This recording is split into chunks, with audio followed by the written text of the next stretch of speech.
I was woken up by a repeated beeping to the left of my head.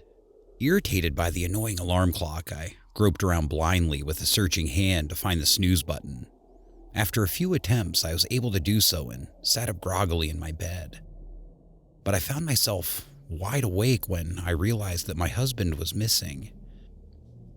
Where his body should have been were sheets drenched in blood, and a couple of molars placed delicately onto his pillow in the shape of a smile.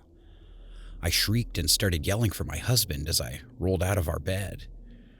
I continued to yell for him and our daughter while I searched for a weapon of some kind to defend myself just in case. I unplugged the lamp on my bedside table and paused for a second to see if I could hear any movement elsewhere in the house or my family. The only response I got for my panicked cries was an eerie silence that taunted me, begging me to investigate why no sounds permeated through my isolated little house out in the countryside.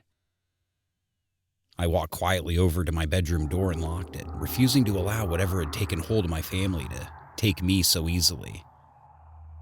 Once I had done so, I sat down at the foot of my bed and tried not to have a mental breakdown.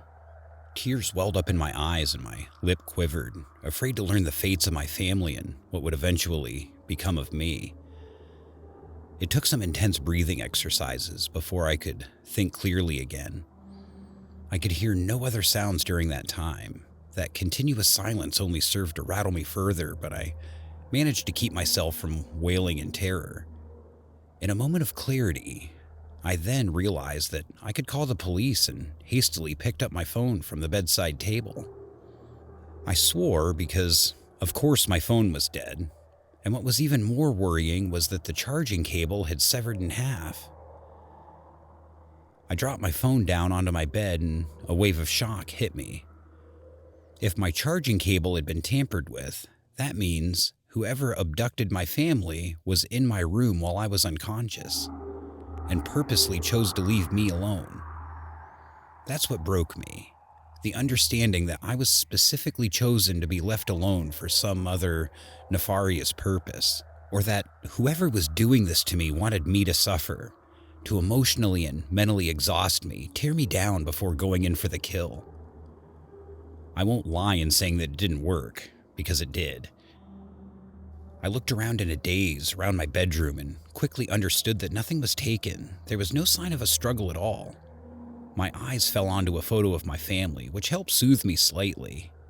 Images of my husband and daughter flashed before my eyes suddenly, which helped me give me a modicum of confidence and bravado to leave my room. If I was left alone, at least I had a chance of doing something to save my family or to figure out what was going on. So after steeling my heart and mind, I unlocked my door and was greeted with a dark, empty hallway.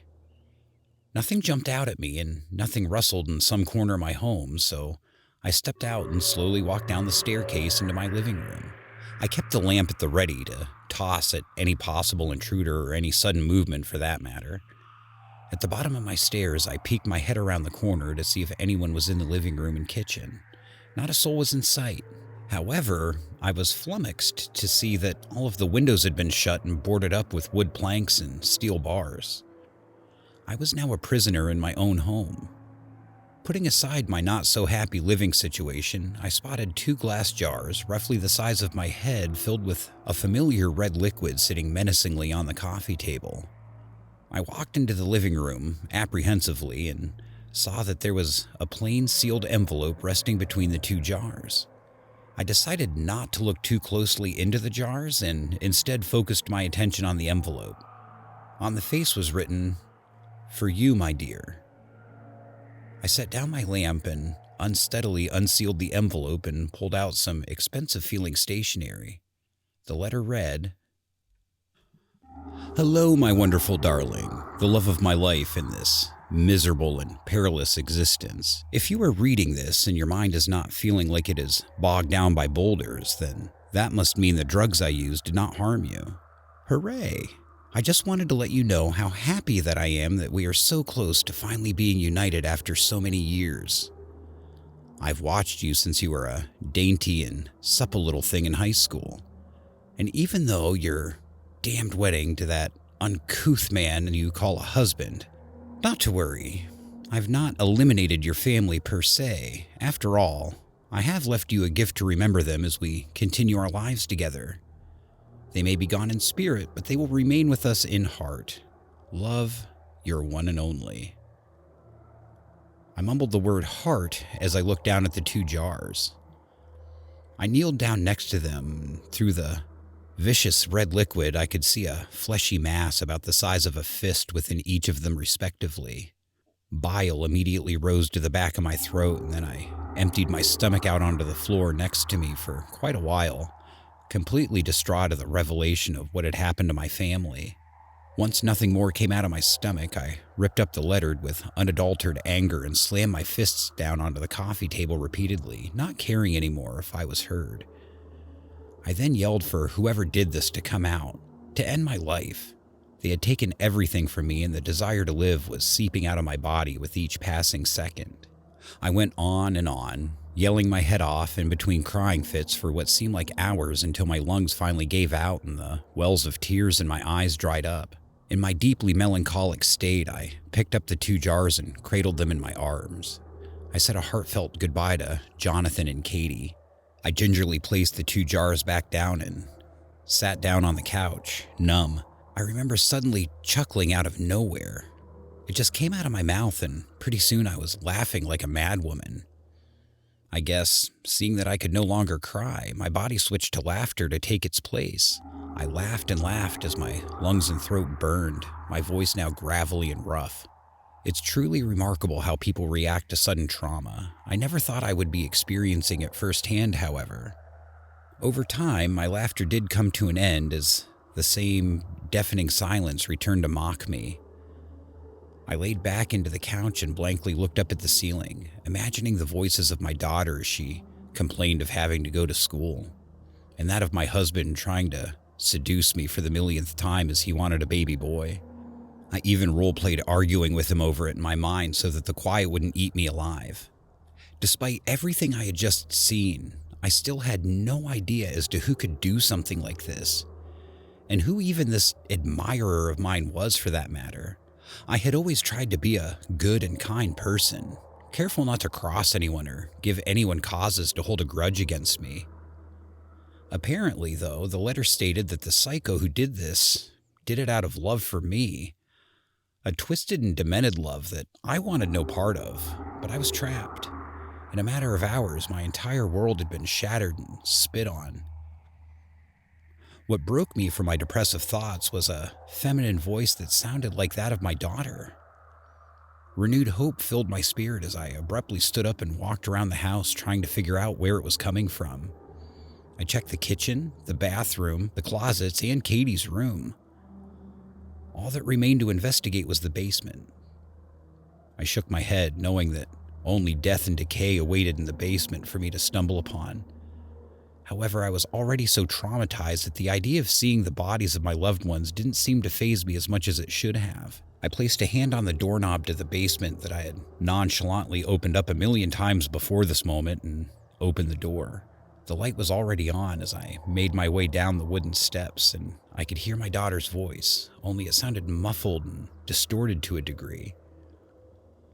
When I reached the bottom of the stairs, I saw hanging down from the ceiling a voice recorder and another envelope taped to it. I untied the 2 items from the string that held them up and inspected them. The voice recorder's time indicated that the recording was hours long, probably to ensure that I would hear it at some point and find it. I didn't care much about that because the sick freak that did this recorded my daughter whimpering and crying out for her mommy on the recording. He must have tortured her for hours.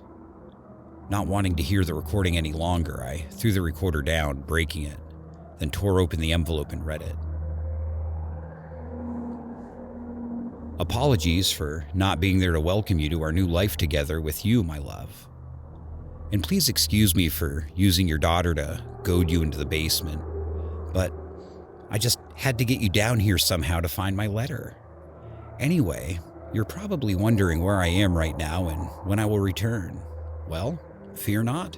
I'm in the middle of tying up some loose ends. The last thing we need is some people to come snooping around who may want to ruin our love. So sadly, you'll have to be without me for a few days. And do not even think about trying to run away.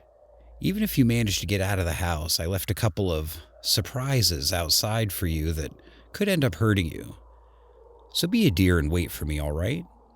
I wouldn't want to start our relationship with you missing a limb or two.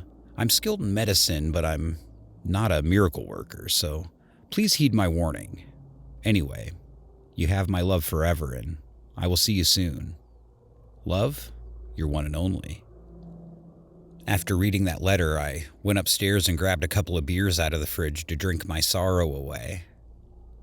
That was 2 days ago, and that freak is yet to show himself.